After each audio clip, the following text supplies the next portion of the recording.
Salut à tous! Alors on se retrouve aujourd'hui dans cette vidéo pour calculer ensemble et simplifier cette grosse expression qui est là. Alors prends pas une boîte de Doliprane de suite, je t'assure que c'est pas si compliqué que ça. Et avant toute chose, si tu n'as pas vu la vidéo sur la multiplication sur la quantité conjuguée, eh bien je t'invite vraiment à aller la voir. Je te la mets en lien là-haut, tout ça se retrouve en description de la vidéo, mais elle est indispensable pour arriver à faire cet exercice. Il faut que tu maîtrises à minima un peu les racines carrées quand même, et cette méthode de la multiplication par la quantité conjuguée.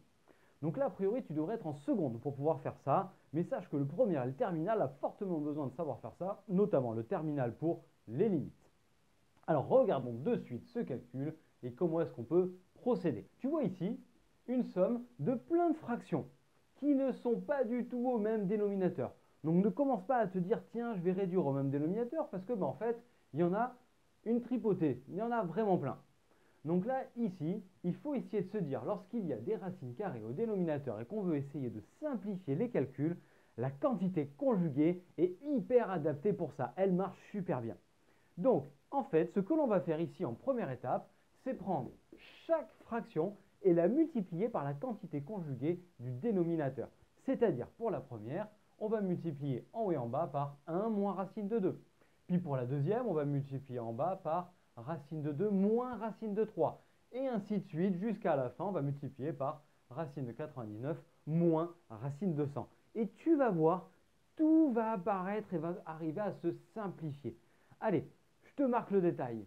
Donc voilà l'étape suivante, c'est-à-dire chaque fraction a été multipliée au numérateur et au dénominateur par le même nombre, parce que tu es obligé de multiplier en haut et en bas par la même chose, sinon tu changes l'expression. Et tu peux voir que la quantité conjuguée à chaque fois est apparue. Bon, j'en ai plus marqué que 2 au début et 2 à la fin, histoire que ce ne soit pas trop lourd. Mais du coup, à quoi ça sert la quantité conjuguée? Là, tu le revois. Tu vois qu'on fait apparaître a plus b facteur de a moins b, a plus b facteur de a moins b, et ainsi de suite jusqu'au bout. Et de façon générale, qu'est-ce qu'on a ici donc avec ce a plus b facteur de a moins b? On fait apparaître la troisième identité remarquable qui vaut a carré moins b carré. Et ça va tout simplifier ça. Tu vas voir ici, ça va faire apparaître 1 au carré, moins 2. Ici, ça va faire apparaître 2, moins 3. Puis 98, moins 99. Et enfin, 99, moins 100. Tu vois, à chaque fois, ça fait apparaître la même chose au dénominateur, un moins 1. Donc en fait, il n'y a plus de dénominateur. Ça va être tout simplifié. Donc maintenant, je t'ai marqué toutes les simplifications de tes dénominateurs avec la première et la dernière qui sont détaillées. Donc 1 plus racine de 2 facteur de 1 moins racine de 2, ça fait a plus b facteur de a moins b, a carré moins b carré. Et donc 1 moins 2, ça fait moins 1. Pareil ici, ça va faire racine de 2 au carré 2, moins racine de 3 au carré 3, 2 moins 3, moins 1. Et ainsi de suite jusqu'à la dernière, a plus b facteur de a moins b. Donc racine de 99 au carré, moins racine de 100 au carré, 99 moins 100, moins 1. L'étape d'après, il s'agit juste de venir changer les signes de chacune des expressions en haut, en fait, en remontant le moins au numérateur, et tu vas voir, tout va se télescoper. Donc chaque fraction maintenant est réécrite, mais avec le moins 1 qui est remonté, c'est-à-dire que je vais changer les signes, en multipliant par moins 1 en haut et en bas, ça fait moins 1 plus racine de 2 ou racine de 2 moins 1.